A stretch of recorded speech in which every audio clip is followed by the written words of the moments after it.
At 32, I had $87 in my checking account, a rent payment due in 3 days, and a Rolex on my wrist that I was still financing in monthly installments. From the outside, I looked like a man who had made it. Tailored suits, a leased BMW that smelled like new leather, and bad decisions. A downtown apartment with a view I could barely afford to look at. My Instagram glowed with steakhouse dinners and weekend trips, each photo another brick in the wall I had built between the world and the truth. The truth was this: if I lost my job on a Friday, I would be homeless by the end of the month. I am telling you this not because it is unusual. I am telling you this because it is common. There are millions of us, smiling in photos, drowning in silence. And I would have stayed there sinking quietly if my grandfather had not died on a Tuesday in October. His name was Walter. For 41 years, he pushed a mop down the same hallway of the same hospital in the same small town in Pennsylvania. He wore the same brown jacket every winter for as long as I could remember. He drove a 1998 Toyota Camry with a cracked dashboard and a bumper sticker that read, "Be kind." He drank his coffee black. He cut his own hair. When I was a kid, I was a little embarrassed by him. I remember my friends asking what he did and how I would mumble the word janitor like it was something to apologize for. He never seemed to mind. He would just smile that quiet smile of his and ask me how school was going. He died in his sleep at 78, holding a paperback Western on his chest. I flew home for the funeral wearing a suit that cost more than his car. I remember standing at the gravesite, feeling nothing but the cold and a strange, unspecified guilt I did not want to examine too closely. After the service, my grandmother handed me a small cardboard box. She said Walter had wanted me to have it. Inside was a leather notebook cracked at the spine, a pair of reading glasses, and a single folded piece of paper from a lawyer's office. I opened the paper first. I read it twice. Then I sat down on the kitchen floor because my legs would not hold me up. The janitor who drove the Camry, who cut his own hair, who pushed a mop for 41 years, had left an estate worth $1.3 million. I want you to understand what that number did to me. It did not make me happy. It did not make me grateful. In that first hour, sitting on a linoleum floor in a house that smelled like my childhood, it made me furious. How? He had earned, $30,000 a year for most of his life?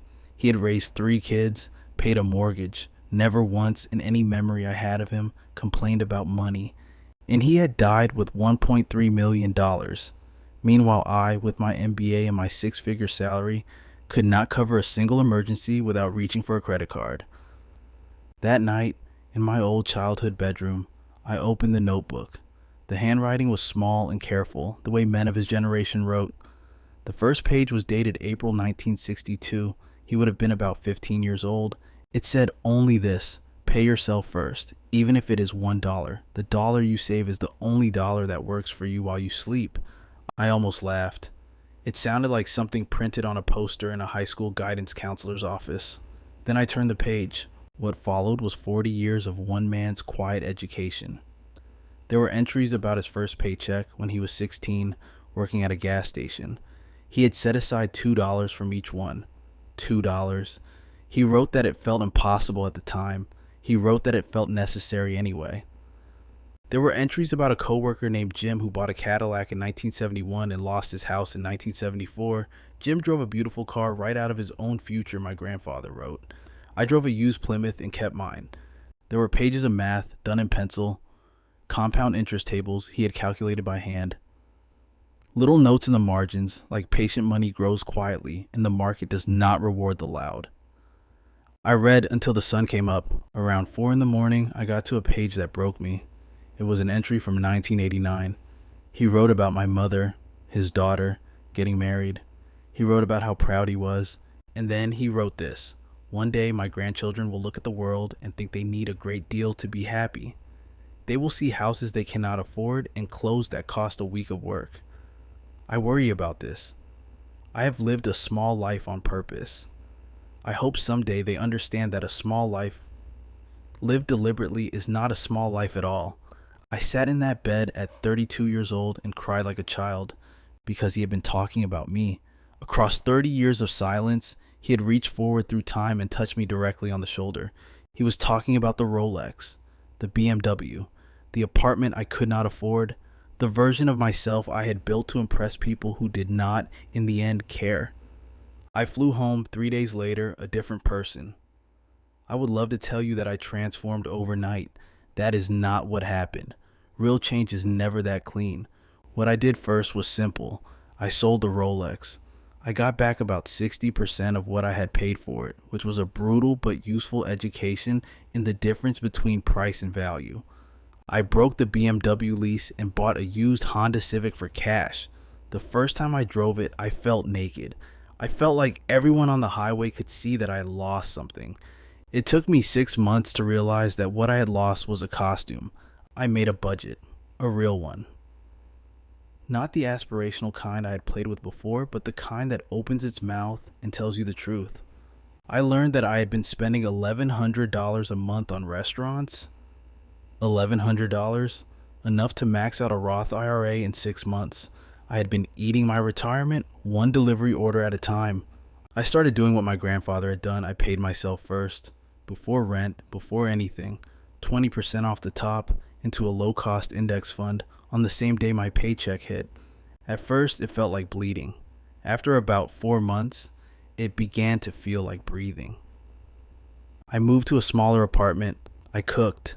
I learned that a homemade meal eaten alone at a quiet table is one of the great unappreciated luxuries of modern life. The numbers slowly began to move. 2 years in, I had $30,000 invested. 5 years in, just over $100,000. I will not pretend it was easy. There were nights I wanted to throw it all away for one expensive weekend. There were friends who stopped inviting me places because I would no longer pretend I could afford them. There was a woman I dated briefly who told me with real disgust that I had become boring. I almost agreed with her. Then I remembered the Plymouth.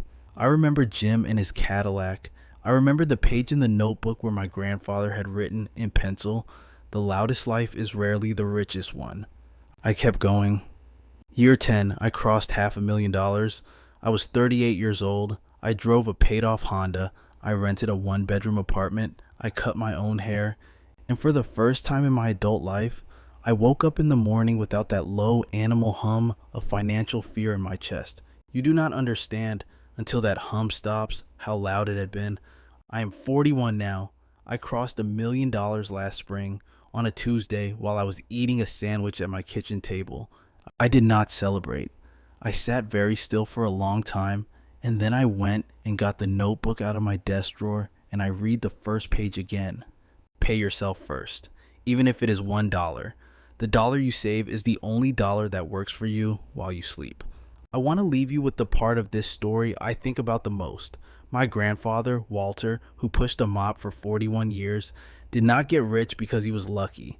He did not get rich because he was a genius. He got rich because he understood before he was 20 years old a thing that most of us never learn at all. That every dollar you spend is a vote you cast for the life you are going to live. Spend it on things that decay, and your life decays with them. Spend it on freedom, but quietly, patiently, without asking anyone to clap for you. And one day you will wake up and find that you own your own time.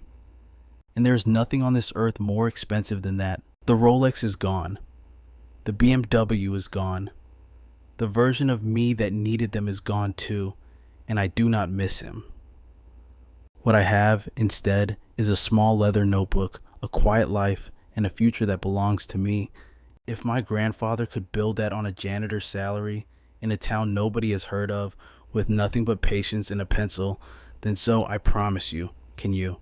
You just have to start, even if it is $1, tonight.